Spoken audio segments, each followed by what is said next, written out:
If you're playing the BSG corporate running shoe industry simulation, you're going to be so glad you clicked on this video.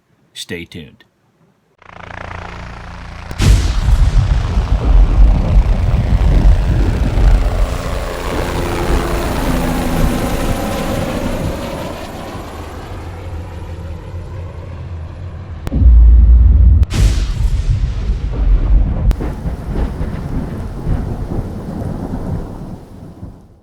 Hey guys, Dave Anderson coming to you live from the Man Cave. Yeah, I know that this is not exactly part of the genre and whatnot that I do on my typical videos, but this is vitally important for those that are doing the BSG shoe simulation for whatever course that they're in, whether it be undergraduate, whether it be a master's degree, or whether they're just doing it for fun, which I can't imagine somebody be doing it for fun. They're probably doing it for some kind of course. But this is vitally important, and that's why I'm going to spend the next bit of time with you discussing how to do the game and how to relieve yourself from a lot of stress that you're probably feeling right now. This is a must-watch video. Stay tuned. So I gave my final presentation last night, and I am in an MBA program, St. Martin's University in Washington, Lacey, Washington. And I have some tips for you that is going to really help you. But let me just start off by saying there is no magic pill. There is no magic formula. If you're listening to a guy on YouTube that says that if you do this and you do this and you do this, and he gives you specific directions of what to do, you're going to fail. And a lot of classmates, several of them in my MBA program, listened to this knucklehead, and guess what? They failed. They ended up with a 22% at the very end. 22% out of 100. The strategies and the moves that you make all depend on the group that you are in your tiny group. Now, if you're in a group of a whole bunch of knuckleheads and you're just killing them, yes, you're going to be ranked nationally. But if you're in a room full of MBA students who really want a good grade and are fighting for that good grade, and in a competition is extremely fierce, you're not going to be ranked nationally unless they do something really bad and you do something really good. So what you do in your simulation depends upon your group of individuals. And that is why I say there is no magic pill, no set, if you do this, and it's specific SQ numbers and all that kind of stuff, you're just not going to do well unless you do the research on your own and look at the numbers of the group that you are involved in. That's the only way that you're going to get success in this simulation. So, with that being said, let's start figuring out what the heck to do to eliminate some of the stress that you're feeling right now. All right, once you have logged into your BSG simulation and you get into your decision reports menu, now just disregard the information that's off to the right, but look where my cursor is. Okay, the first thing that I'm going to do is I'm going to go all the way down, and this is what you should do right off the bat, is come on down to corporate citizenship.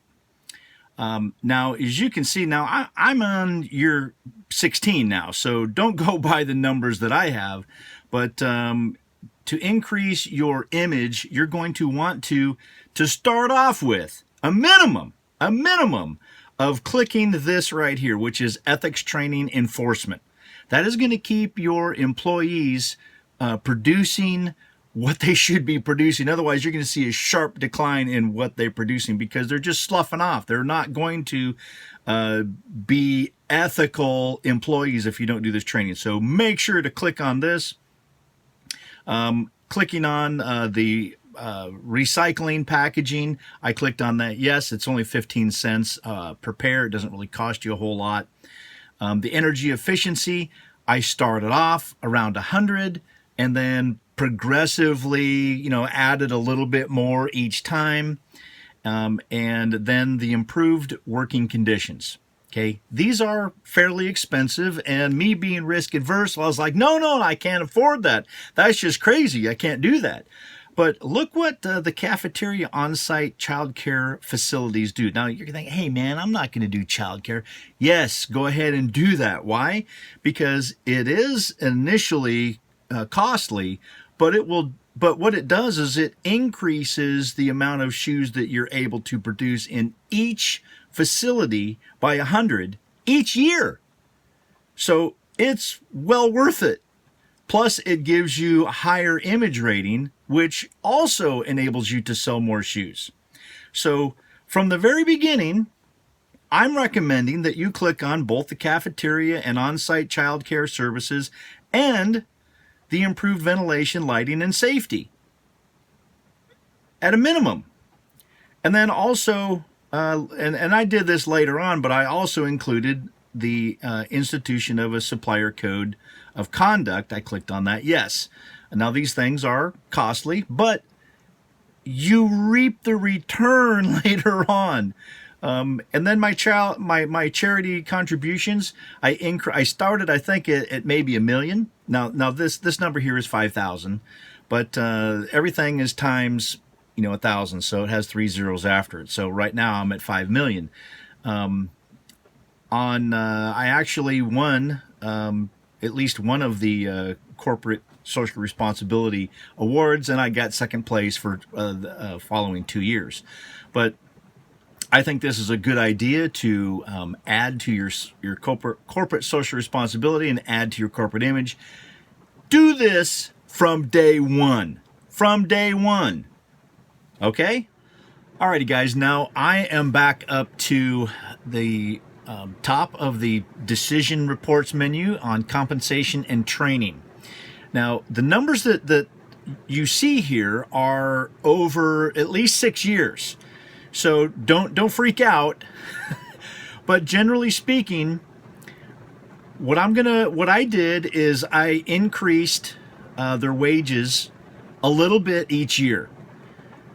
Now, what I wanted to do, at least in the Asia Pacific facility, now when you first start off, you're not going to have a Latin America facility, okay? So don't worry about that. But you're going to be building there, trust me. You're going to want to build there because the tariffs are really, really high. So you're going to want to build in Latin America. But anyway, what I did here is the incentive pay per shoe. If you increase the incentive pay per shoe and put that about at 25% or keep it at 25% of their total pay, the employees are going to be more motivated to produce shoes that have low rejection rates. So that was my thought is to try to get their raises initially in by increasing the incentive pay and trying to get it right around, you see right here, it's 24.9. Well, I haven't increased it this year. And this is 28.1. Over here is 23.3. So I tried to get it about 25% because reduces rejection rate. And once I get it up to 25%, the annual increase in salaries go by 1 to maybe 2%. You're going to need to watch what your competitors are doing. You don't want to have your people at the super high end, the top end of pay per employee, but you also don't want to be at the low end either because your best employees are going to quit and go to your competitors.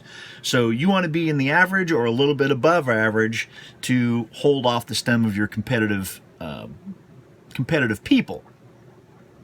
I never did anything with fringe benefits. I never touched any of the fringe benefits because I thought that they were pretty good as is. But what I also did with best practices training, I increased this best practices training because they were not producing as much as, let's say, the U.S. plant.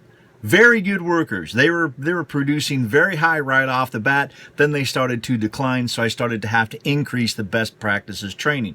But when you in Asia, I had to increase that quite a bit And also in Latin America, when I built there, I had to increase this best practices training. And by doing that, it actually gets them to produce more shoes per employee, which is very, very good, because you're paying them, a salary. But if they're producing more shoes than what they would before, you're actually making a lot of extra money. And you think that this is a lot. Wow, that's $800 per employee, $1,000 per employee. Just do it. It makes sense in the end. It will produce more shoes. You'll get more out of them. And that is really what you're trying to do. As far as the supervisory staff, I did go, it starts off at 40 to 1. After a couple of years, I switched it down to 35 to 1 so that they were better supervised, and they were actually making more shoes than if they weren't supervised, because, well, employees will be employees. You don't supervise them right, then they're just going to not produce what they should be or have a high rejection rate. So that you also have to monitor. And then I also increased their salaries because they're not producing shoes, and they're not getting paid per shoe. They're just supervising. So you need to keep this at 1% to 2% to keep them going. All right, so here we are. I'm going to skip on down to production facilities because this is very important. In our simulation, Latin America had huge tariff rates. So in order to ship into there, it cost a lot of money, and you just want to build there. I eventually built, as you can see here, I built 6,000 units. I started off small, though, because you don't want to massively build and have all this setting industry that is not really being used. Build a little bit at a time. I think I started off around 2,000 units, and it takes 1 year to get a facility built there. But the next year, you can go ahead and put equipment in and start producing.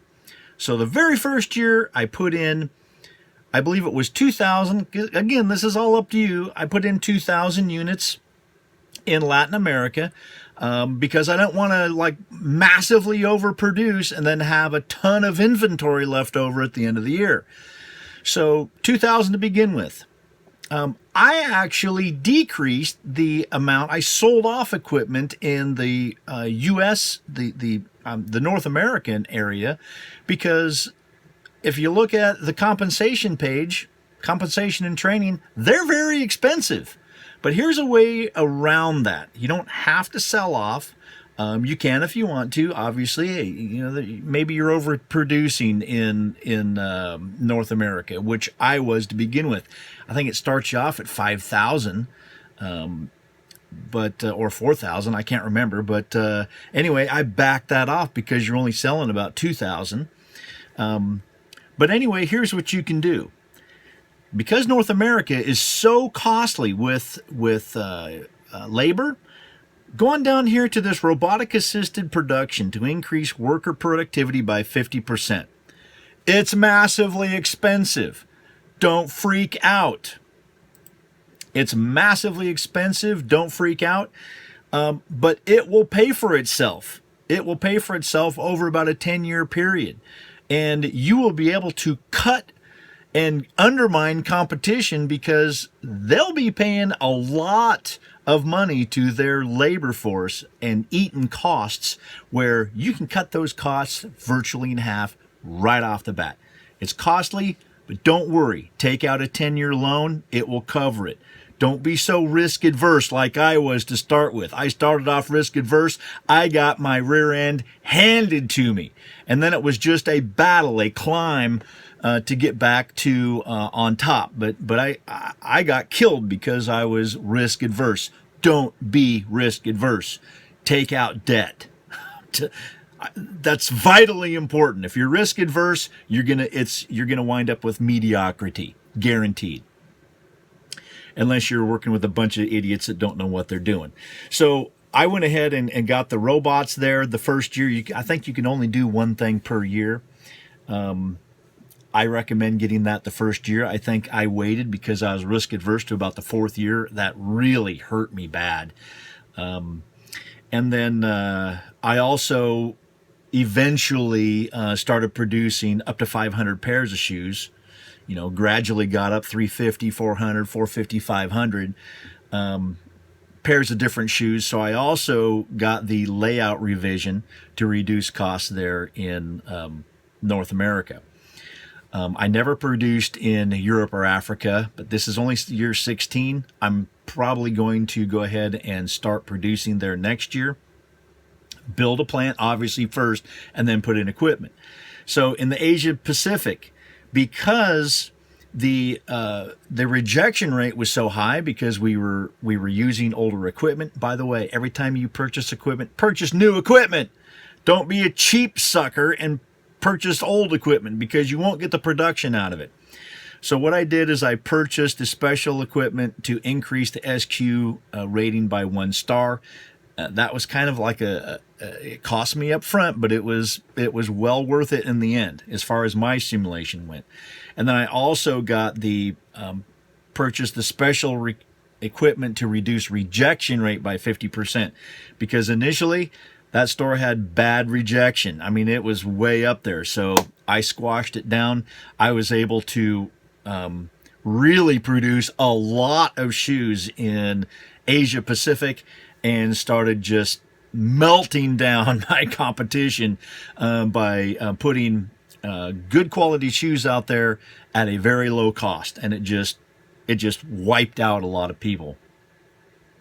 In Latin America, once I got that facility built, I also did the upgrade of the SQ rating, 1 star, and I also did the layout revisions, because in my Latin America plant and my US plant, I both got those up to producing 500 pairs.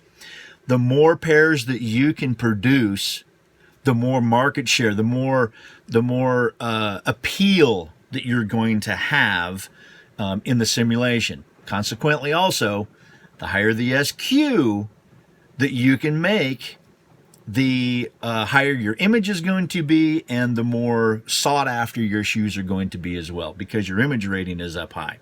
So that is what I did here.